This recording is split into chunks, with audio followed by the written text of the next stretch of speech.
आप सभी को मेरा नमस्कार, स्वागत है आप सभी का। चलिए आज हम करने वाले हैं लेक्चर नंबर 11 का डिक्टेशन। हमको क्या करना है लेक्चर नंबर 11 का डिक्टेशन में आज आपको बोलूँगा, आप उस चीज़ को सुन के लिखने की कोशिश करिएगा। और आपको पता है कि लेक्चर नंबर 11 में करा चुका हूँ कि त वर्ग की दाईं-बाईं रेखाओं का प्रयोग कैसे होता है, क्या नियम है, क्या कानून है, मैंने सब कुछ समझाया था लेक्चर नंबर 11 में, ठीक है? और आप पढ़ भी चुके हो। मैं आशा करता हूँ कि आप उस चीज़ को पढ़ लिए हो, अब आप उस चीज़ का डिक्टेशन लिख रहे होगे, ठीक है? तो मैं अब बोलूँगा 5 सेकंड के बाद आपका डिक्टेशन स्टार्ट होगा, तो कॉपी पेन निकाल लीजिए और सुन के लिखने की कोशिश करिएगा, क्योंकि अंत में आपको सुन के ही लिखना है, ठीक है?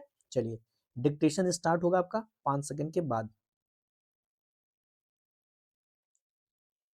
त, थ, द, ध, तप, दक, धर, तर, तस, तल, तप, तर, तस, तह, तन, तव, तय, तल, चत, शद, हत, मत, कत, पत, यत, रत, नत, लत, वत, शत, हत, मत, टत, तत,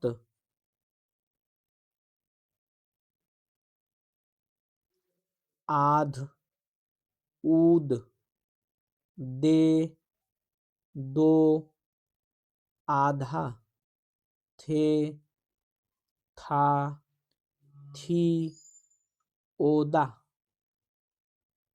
आध, ऊद, दे, दो, आधा, थे, था, थी, ओदा। तो इस तरीके से आपका लेक्चर नंबर 11 का हमने क्या किया डिक्टेशन आपको दे दिया है। अब इस चीज को आप क्या करिए बार-बार सुन के स्टेनो में लिखिए अपने कॉपी में। जब आप उस चीज को स्टेनो में लिख लेना उसके बाद इस चीज को क्या करोगे स्टेनो को आप पढ़िए जो आपने लिखा है इसको आपको पढ़ना है और पढ़ के हिंदी में लिखने की कोशिश करनी है कि क्या आपने जो अभी तक लिखा है वो क्या आप हिंदी में पढ़ पा रहे हो कि नहीं मतलब हिंदी में लिख पा रहे हो कि नहीं। अगर आपने लेक्चर को पहले सुना उसके बाद स्टेनो में लिखा और स्टेनो में लिखने के बाद अगर आप उसे हिंदी में पढ़ के लिख ले रहे हो आप अगर उसको पढ़ के हिंदी में लिख ले रहे हो तो इससे अच्छी बात कुछ नहीं हो सकती। इसका मतलब आप बिल्कुल मेहनत कर रहे हो और सीख चुके हो, ठीक है? तो इसी तरीके से आपका चलेगा सीरीज। पहले आपको लेक्चर नंबर क्या करने हैं 11 का आपको थ्योरी देखना है कि इसके पीछे नियम क्या होते हैं, क्या हम चीज़ आपको सिखाए हैं। फिर उसी चीज़ का आपको क्या करना है डिक्टेशन सुन के लिखना होगा, ठीक है? तो इसी तरीके से आपका कोर्स आगे बढ़ता चला जाएगा, ठीक है? चलिए बहुत-बहुत धन्यवाद। बार-बार इसको लिखिएगा ज़रूर, एक बार में नहीं कि एक बार हमने लिख लिया हो गया, नहीं, 1 से 2 बार लिखिएगा, ठीक है? चलिए मिलेंगे अगली क्लास में।